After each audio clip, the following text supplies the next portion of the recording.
Je suis Norbert Criff, plus connu sous le nom de Nono, guitariste de Trust et surtout l'homme qui a partagé avec Johnny Hallyday les années les plus brûlantes de sa carrière, de 1969 à 1986, puis par éclair jusqu'au bout. Pendant 40 ans, j'ai gardé le silence, pas par peur, mais par respect, par amour, par loyauté. Aujourd'hui, à 69 ans, je sens que le temps est venu de parler, non pas pour régler des comptes, mais pour rendre à Johnny la vérité qu'il mérite, et pour libérer enfin la parole que j'ai portée en moi comme une guitare trop longtemps désaccordée. Ce que Johnny disait de lui-même quand il était seul avec nous dans le tourbus, tard la nuit, après un concert où il avait tout donné jusqu'à l'épuisement. Il me regardait parfois et lâchait cette phrase qui me transperçait « Nono, j'ai l'impression d'être un imposteur magnifique ».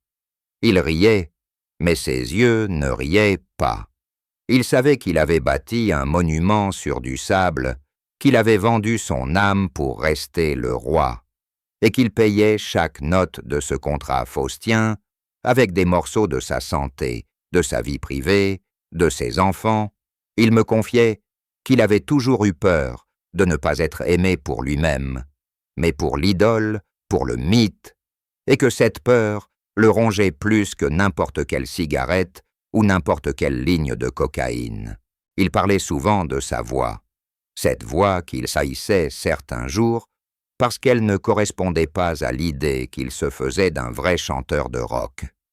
Il disait qu'il aurait voulu avoir la pureté de Joe Cocker ou la sauvagerie d'un Jim Morrison, mais qu'il était coincé dans ce corps français, dans cette image de beau gosse latin qui devait chanter Tyler Laroute ou « Que je t'aime » avec une intensité presque douloureuse. Il regrettait de ne pas avoir osé plus tôt le virage hard rock que nous avions pris ensemble avec lui en 1980. Il me disait que ces années-là, avec Trust en backing band, avaient été les seules où il s'était senti vraiment libre sur scène, vraiment lui-même, vraiment dangereux.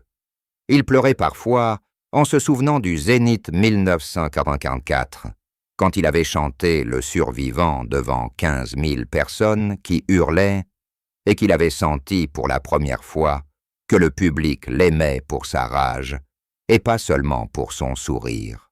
Il m'a avoué un jour, dans une chambre d'hôtel à Los Angeles, qu'il avait souffert toute sa vie du regard de la critique française qui le traitait de sous-Elvis, de chanteur pour midinette. Ça le blessait profondément, plus qu'il ne le montrait. Il disait que chaque fois qu'un journaliste écrivait qu'il n'était qu'un produit marketing, il avait envie de tout plaquer. Mais il continuait parce qu'il avait besoin de cette adulation comme d'amour, comme d'une drogue.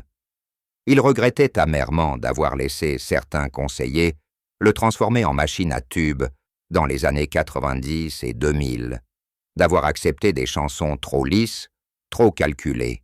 Il me disait « Nono, j'ai trahi le rock pour rester en haut de l'affiche, et maintenant je ne sais plus qui je suis sur scène. » À propos de Laetitia, celui que Johnny appelait « ma petite » ou « mon bébé », j'ai longtemps eu à garder le silence par respect pour lui, mais aussi parce que j'étais déchiré. Quand je l'ai vue arriver dans sa vie en 1995, j'ai tout de suite senti qu'elle allait tout changer. Elle avait 20 ans, lui 52, et déjà elle avait cette détermination froide dans le regard. Johnny était fou d'elle, littéralement envoûté. Il me disait « Nono, elle me sauve, elle me tient, sans elle je serais déjà mort. » Mais moi je voyais autre chose. Je voyais une jeune femme qui comprenait très vite où était le pouvoir, qui apprenait à gérer l'image, l'argent, les relations. Très vite, elle a commencé à écarter ceux qu'elle considérait comme des dangers ou des reliques du passé. Moi le premier. Je me souviens d'un dîner à Marne-la-Coquette en 2009. Johnny était déjà très malade, et Laetitia m'avait fait comprendre, sans le dire directement, que ma présence n'était plus souhaitée. Elle parlait de « tourner la page », de protéger Johnny des excès du passé. J'ai compris ce jour-là qu'elle voulait effacer tout ce qui rappelait l'époque où Johnny était un animal de scène, un vrai rocker, un homme qui vivait à 200 à l'heure. Elle voulait un Johnny Sage, un Johnny de télé, un Johnny patrimoine national, et elle a réussi. Elle a transformé le taureau sauvage en icône museau. Johnny laissait faire parce qu'il était fatigué, parce qu'il avait peur de mourir seul, parce qu'il croyait qu'elle était son dernier amour. Le plus grand chagrin de Johnny, celui qu'il portait comme une croix invisible, c'était David, son fils aîné. Il me l'a confié une nuit de 2003, complètement d'ivre, dans la cuisine de la villa Montmorency. Il pleurait comme un enfant. Il disait « Nono, je suis un père minable. J'ai raté mes enfants, surtout David. » Il se reprochait de ne pas avoir été là, d'avoir préféré les tournées, les femmes, la drogue, à changer les couches ou à aller au spectacle de fin d'année. Il disait que David le regardait parfois avec une telle froideur que ça lui brisait le cœur. Il avait essayé de se racheter sur le tard, en lui offrant des voitures, des appartements, mais il savait que l'argent ne remplace pas l'amour absent. Il parlait aussi beaucoup de Laura, qu'il adorait, mais qu'il avait laissé livrer à elle-même pendant des années. Il regrettait de ne pas avoir su dire non au manager qui lui répétait que les enfants ralentissaient la machine. Il me disait souvent « Si c'était à refaire, je serais un père avant d'être une star. » Mais il était trop tard.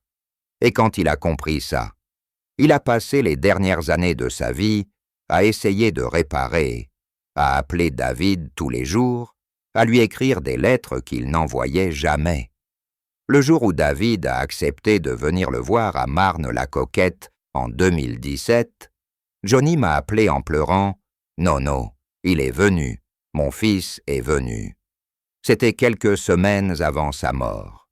Le secret qu'il a gardé pendant plus de 50 ans, celui qu'il m'a confié une seule fois, en 1985, après un concert à Bercy, complètement défoncé, c'est qu'il avait été violé à l'âge de 11 ans par un cousin plus âgé, pendant un été en Tunisie chez sa grand-mère. Il m'a raconté ça d'une voix blanche, comme si ça arrivait à quelqu'un d'autre. Il disait que c'était pour ça qu'il avait toujours eu besoin de prouver qu'il était un homme, un vrai, un dur, un séducteur compulsif, que toutes ses conquêtes, tous ses excès, c'était pour effacer cette souillure qu'il portait en lui. Il m'a fait jurer de ne jamais en parler. J'ai tenu parole jusqu'à aujourd'hui. Même Laetitia ne le savait pas, je crois. Il disait que c'était son jardin secret, sa blessure originelle, celle qui expliquait tout. Les dernières années, il savait qu'il allait mourir. Il me l'a dit en 2015, déjà. « Nono, j'ai le cancer, c'est fini. » Il avait choisi de continuer à tourner quand même, parce que la scène était sa seule raison de vivre. Il disait « Sur scène, je ne souffre pas. Sur scène, je suis vivant. » Il regrettait de ne pas avoir pris sa retraite plus tôt, de ne pas avoir profité de ses petites filles, Jade et Joy.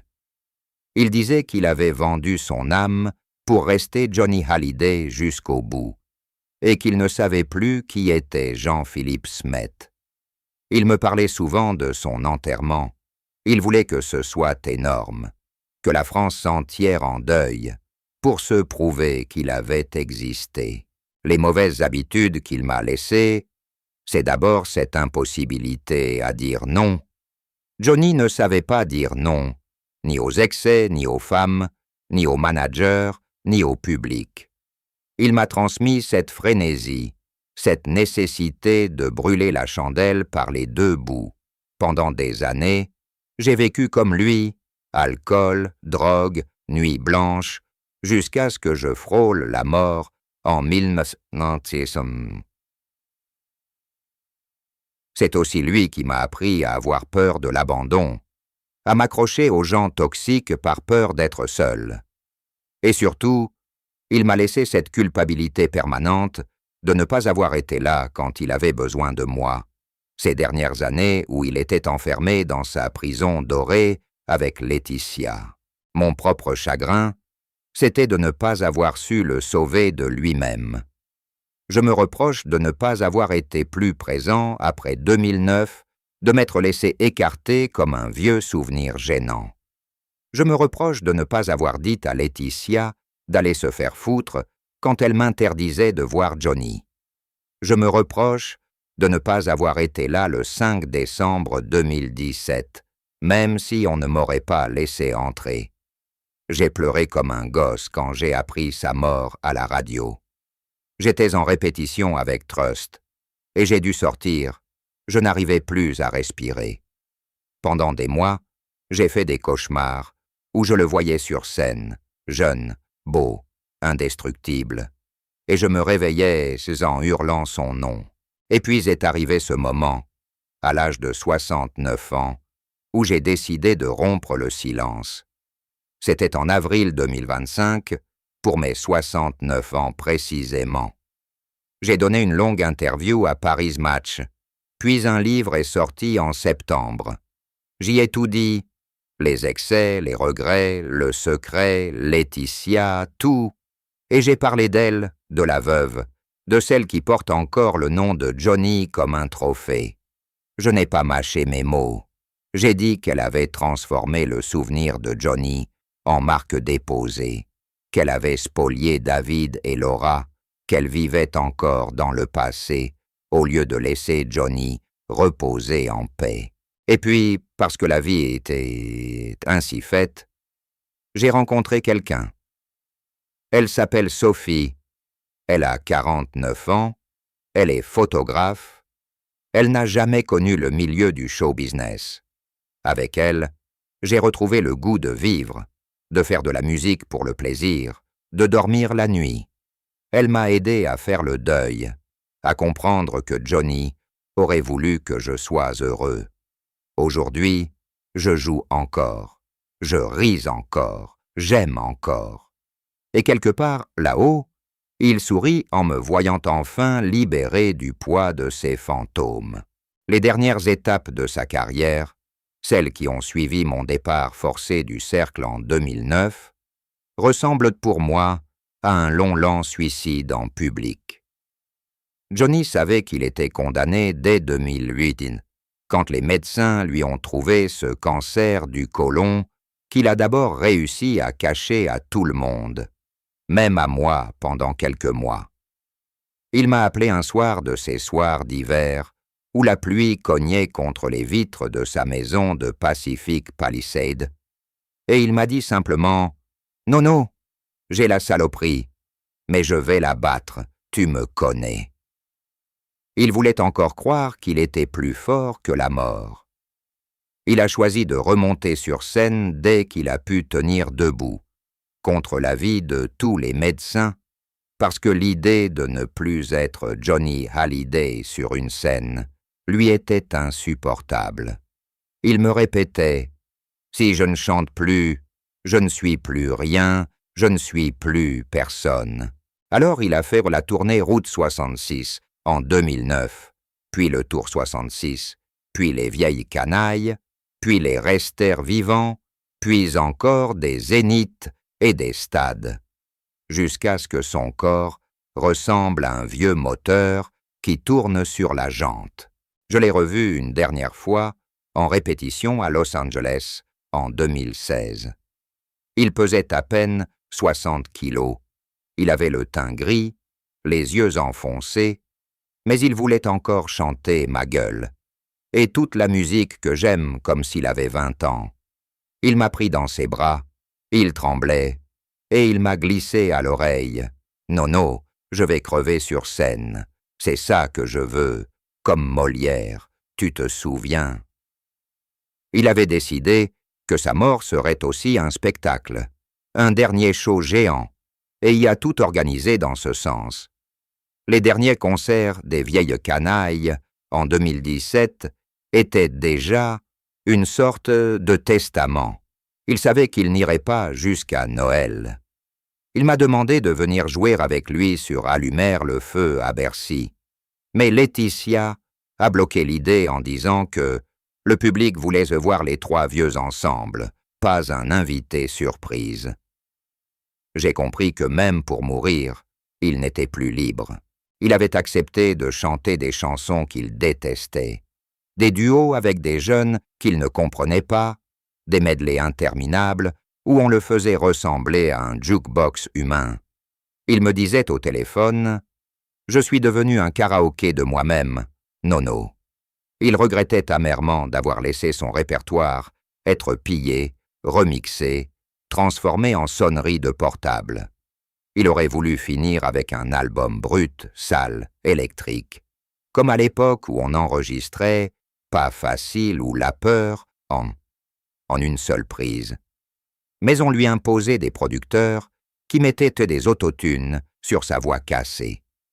Il me confiait qu'il avait honte quand il entendait que sa voix trafiquait, qu'il avait l'impression de trahir tous les jeunes gars qu'il avait été. Il rêvait de remonter sur scène avec Trust une dernière fois, juste nous cinq, comme en 1982, pour jouer le survivant et repartir dans la nuit sans saluer. Il n'a jamais pu. Il est mort en ayant l'impression d'avoir été volé de sa propre faim. Les mauvaises habitudes qu'il a laissées en moi sont plus profondes que l'alcool ou la cocaïne, même si j'ai mis des années à m'en défaire. Il m'a appris à vivre dans l'urgence permanente, à croire que si on ne brûle pas la vie à chaque seconde, on n'existe pas. Pendant 20 ans après notre séparation, je me suis réveillé tous les matins avec cette angoisse, cette nécessité de faire du bruit, de remplir le vide. Je buvais pour retrouver le goût des nuits avec lui. Je jouais trop fort pour couvrir le silence qu'il avait laissé. Il m'a transmis cette terreur de la banalité, cette certitude que le bonheur tranquille est une trahison. À cause de lui, j'ai repoussé l'amour stable, j'ai fui les engagements, j'ai préféré la route et les hôtels au matin calme, avec quelqu'un qui m'attend. Il m'a aussi légué cette culpabilité viscérale de ne pas avoir été un père présent pour mes propres enfants. Je me suis reconnu dans ses regrets, et ça m'a rongé. Je me suis surpris à leur acheter des cadeaux trop gros pour compenser mes absences, exactement comme il le faisait avec David et Laura. Il m'a appris à mentir avec le sourire, à dire « tout va bien » quand tout s'effondre, à transformer la douleur en chaud. Pendant longtemps, j'ai cru que la virilité, c'était ne jamais montrer sa faiblesse, ne jamais demander d'aide. J'ai failli en crever. C'est seulement à 60 ans passés que j'ai compris que Johnny n'avait jamais été fort. Il avait juste été incapable d'être faible. Et moi j'avais copié le mauvais modèle. Mon propre chagrin est un animal qui n'a jamais fini de hurler. Pendant des années, je l'ai nourri de whisky et de riffs saturés, je l'ai laissé grandir jusqu'à ce qu'il me dévore. Je me suis réveillé des centaines de matins avec sa voix dans la tête, cette voix qui me disait « Nono, pourquoi tu n'es pas venu ?» Je me suis haï d'avoir laissé Laetitia m'éloigner, d'avoir eu peur de faire des vagues, d'avoir cru que Johnny était éternel. J'ai pleuré dans des aéroports, dans des loges, dans ma voiture garée sur l'autoroute, partout où une de ses chansons passait à la radio. J'ai rêvé de lui presque toutes les nuits, toujours le même rêve. Il était jeune, en cuir noir. Il me tendait sa Telecaster et il disait « Viens, on va tout casser la baraque une dernière fois ». Et je me réveillais les mains vides. J'ai porté ce deuil comme un ampli Marshall sur le dos, trop lourd, trop bruyant, impossible à éteindre. J'ai écrit des chansons que je n'ai jamais enregistrées, juste pour lui parler. J'ai gardé sa dernière lettre, celle où il m'écrivait « Tu es mon frère de sang et de guitare, ne m'oublie jamais ». Je l'ai lu jusqu'à l'user.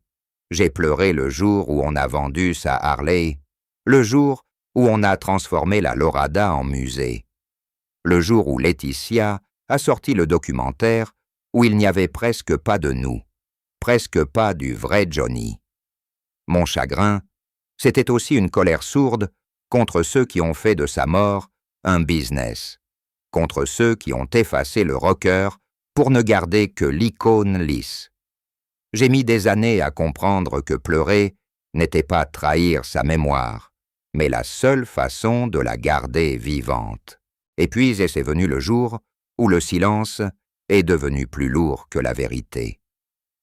C'était le 17 avril 2025, le jour de mes 69 ans. J'étais chez moi à Ramatuelle, le Mistral soufflait fort. J'avais passé la matinée à jouer du blues sur la terrasse en regardant la mer. Sophie, cette femme qui était entrée dans ma vie comme une évidence 2 ans plus tôt, m'a regardé et m'a dit simplement « Il faut que tu parles, Nono, sinon tu vas mourir avec lui. » Alors j'ai appelé Paris Match, puis j'ai écrit le livre en 3 mois, sans dormir, comme on purge une blessure. J'ai tout dit, le viol, les regrets, la prison dorée des dernières années, le testament truqué, la façon dont Laetitia avait transformé le taureau en statue de cire. J'ai dit qu'elle avait volé les enfants de Johnny, qu'elle vivait encore dans son ombre comme une veuve noire qui ne lâche pas sa proie, qu'elle avait fait de sa mort de mon frère un spectacle permanent. Et parce que la vie a parfois de ces ironies magnifiques, c'est au moment où je vidais enfin mon cœur que j'ai rencontré l'amour véritable. Sophie n'a pas connu le Johnny des années folles. Elle ne l'a vu qu'en photo. Elle ne vibre pas pour le mythe. Elle vibre pour l'homme que je suis devenu sans lui. Avec elle, je dors la nuit, je ris sans arrière-goût, je joue de la guitare juste pour le plaisir de faire chanter les cordes. Nous vivons entre Paris et la Tunisie, là où je suis né, là où Johnny a passé ses derniers étés.